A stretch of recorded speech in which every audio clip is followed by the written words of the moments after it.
जय माता दी दोस्तों। शुभ तिथि, शुभ समय। आप सब अच्छा होंगे, आप सभी स्वस्थ होंगे, निरोगी होंगे, ऐसा हम सदैव मनोकामना करते हैं या फिर माता से प्रार्थना करते हैं। तो दोस्तों, जैसा कि ठंड अब बढ़ गई है, तो इस ठंड में प्रतिदिन की पूजा हम कैसे करें?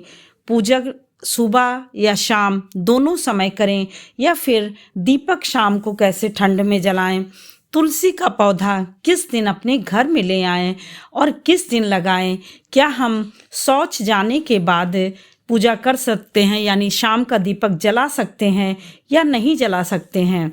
तो दोस्तों, देखिए कि प्रतिदिन की पूजा हमें बहुत ही श्रद्धा और विश्वास के साथ शुद्ध सात्विक होकर के करनी चाहिए। अब देखिए कि प्रतिदिन की पूजा का मतलब ये है कि प्रतिदिन जो अन्य कार्य भी हैं हमारे, वह भी हमारे पूजा ही हैं। जैसे कि घर में मान लीजिए बच्चों को जाना है, पति को बाहर जाना है, तो यदि उस समय हम सुबह सुबह पूजा लेकर बैठ जाएंगे तो फिर हम कैसे उनको भेज पाएंगे? तो वह भी एक पूजा है, क्योंकि उनको सबसे पहले हमें सब कुछ करना होता है। और यदि छोटे बच्चे भी हैं तो उनको भी देखिए, छोटे बच्चों को सुबह से सारी चीज़ें बहुत देखभाल करके उनको, यानी तेल मालिश, कपड़ों का पहनावा या फिर नहलाना धुलाना से लेकर के ये सारी चीज़ें, तो हम इन सब के बीच में रहते हुए अपने प्रतिदिन की पूजा को और संध्या दीपक को कैसे करें? अब देखिए कि जैसे सुबह हम नित्य उठते हैं, हम अपने परिस्थिति के अनुसार, यानी बच्चे छोटे हैं तो थोड़ा समय लेकर के परिस्थिति के अनुसार सुबह उठें भोर में और गुनगुने पानी से स्नान करें। स्नान करने के बाद जो भी काम है हमारे उनको कर लें, या फिर स्नान करने के बाद हम थोड़ा सा मंदिर में जा कर के पवित्रीकरण करके गंगा जल छिड़क के अपने दीपक को जला के बहुत ही कम समय में अपने जितने भी भगवान जी हैं गंगा जल छिड़क के कपड़े से पोंछ करके धूप दीप आरती और भोग, यह सब हम मुश्किल से 10 मिनट लगता है, तो यह सब हम बड़ी आसानी से कर सकते हैं। अब देखिए कि ठंड में शाम का दीपक कैसे जलाएं? तो शाम का दीपक जलाने के लिए देखिए कोई ज़रूरी नहीं होता है कि आप स्नान करें, परंतु यदि आप शौच गए हैं तो स्नान करना बहुत ही आवश्यक होता है। उसमें भी स्नान ना कर पाते हों तो आप गुनगुने पानी से पूरे शरीर को आप पोंछ लीजिए। पोंछने के बाद एक कोई ऐसा वस्त्र बना के रख दीजिए जो कि आप संध्या के समय तुरंत दीपक जला करके फिर बदल लीजिए। क्यों? क्योंकि ठंड में हम बहुत सारे कपड़े पहने रहते हैं, तो सबको उतारना, फिर धुलना, फिर सबको धारण करना, यह सब बहुत मुश्किल हो जाता है। और गृहिणियों के लिए या छोटे बच्चे जिनके हैं उनके लिए और ज़्यादा। तो हमें क्या करना है कि यदि हम या एक तरह से कह लीजिए कि शौच नहीं जाते, सिर्फ बाथरूम जाते हैं, वॉशरूम जाते हैं, तो उस समय क्या है कि आप यदि पानी से पवित्रीकरण कर लेते हैं तो आप जो है शाम का दीपक जला सकते हैं। गंगा जल छिड़क के पवित्र करके स्वयं को आप जला सकते हैं। परंतु यदि शौच गए रहे हो तो कपड़ा अवश्य बदलिए। और दोनों समय भगवान जी को नहलाना धुलाना क्या आवश्यक है? तो देखिए हम सब के यहाँ शुरू से सुबह के समय भगवान जी को जो नहला धुला दिया जाता है, सुबह के समय थोड़ा ज़्यादा समय लगता है, चंदन टीका फूल सब कर दिया जाता है। तो फूल तो शाम को दीपक जलाने से पहले उतार दिया जाता है। क्यों? क्योंकि जैसे हम लोग सारी चीज़ें पहने रहते हैं तो लगता है कि रात को एकदम आराम से सोएं, सब चीज़ें थोड़ा सा शरीर को आराम मिले। उसी तरह से फूल उल उतार के भगवान जी का आप भोग लगा करके आरती करके, और आरती भी नहीं करते हैं तो एक दीपक जला करके बस रख दीजिए। यही आपका शाम का दीपक हो जाएगा और भगवान जी का पूजन भी हो जाएगा। हाँ, आपके पास समय है तो दोपहर में जब सारा काम कर लीजिए, सुबह क्या करिए, जल्दी से जाइए, नहाते हैं जैसे जाते हैं तो एक दीपक जला के गंगा जल छिड़क के आ जाइए। फिर आप अपने पति बच्चों का सब कुछ करके उसके बाद बैठ के कोई पाठ करना हो, कोई किताब पढ़नी है, कोई जप करना है, कोई तप करना है, यह सब आप कर सकते हैं।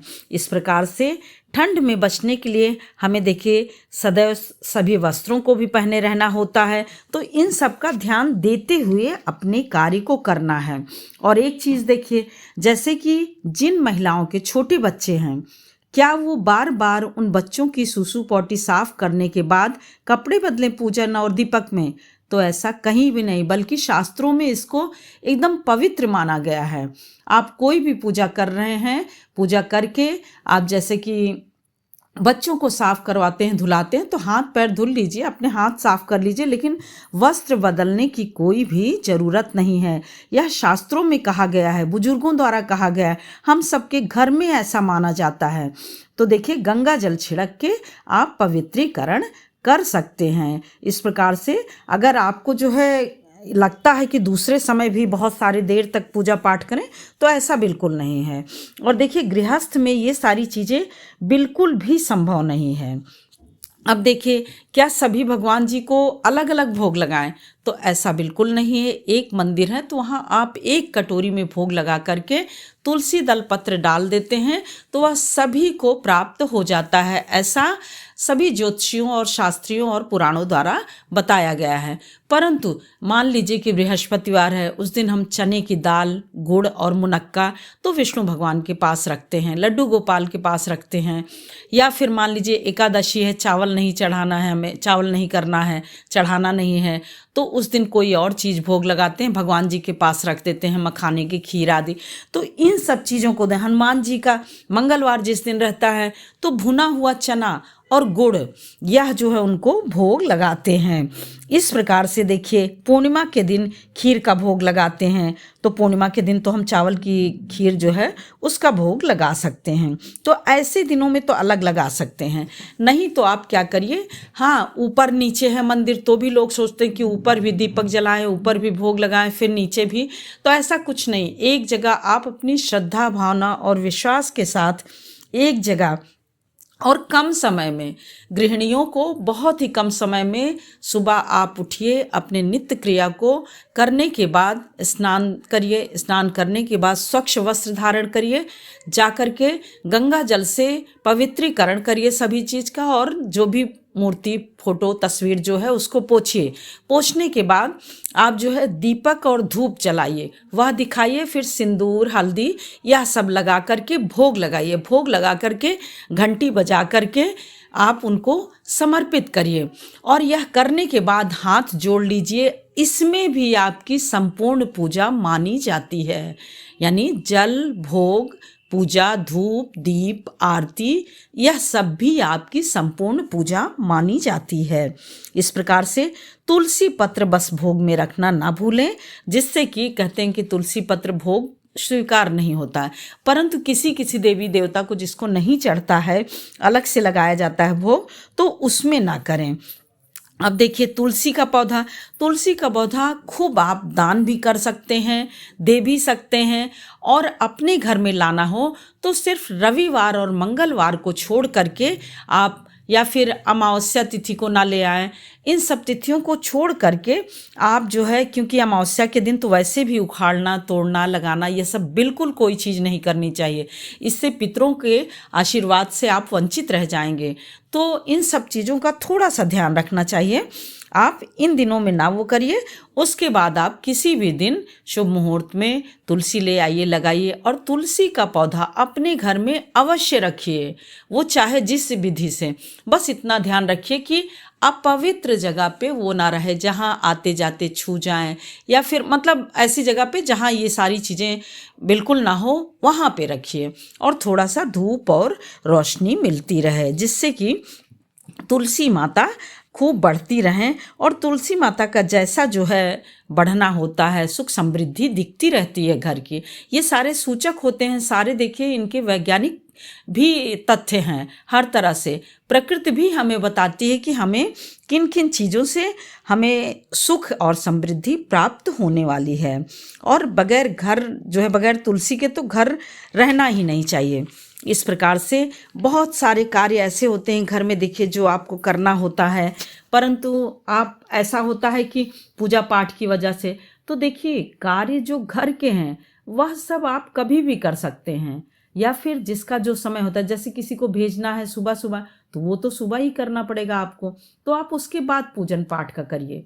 या फिर आप स्नान कर सकते हैं तो दीपक जला करके अपने कार्य ये सब करते रहिए, उसके बाद फिर आप स्वयं जाके करिए। अब देखिए, यदि कोई घर में है तो और उनसे मदद कर लीजिए शाम का दीपक जलाने में। नहीं तो देखिए, शुरू से गांव में, घर में, सभी जगह देहरी पे दीपक जलाया जाता था, और उस दीपक में यह बिल्कुल नहीं देखा जाता था कि आपने क्या किया है, कैसे नहीं, बस जाकर के वो दीपक जला दिया जाता था। अब उसमें यह है कि जब भगवान जी का दीपक जलाएंगे तब तो आपको साफ स्वच्छ रहना ही पड़ेगा। इस प्रकार से शाम का दीपक बहुत ही ज़्यादा शुभकारी और कल्याणकारी होता है।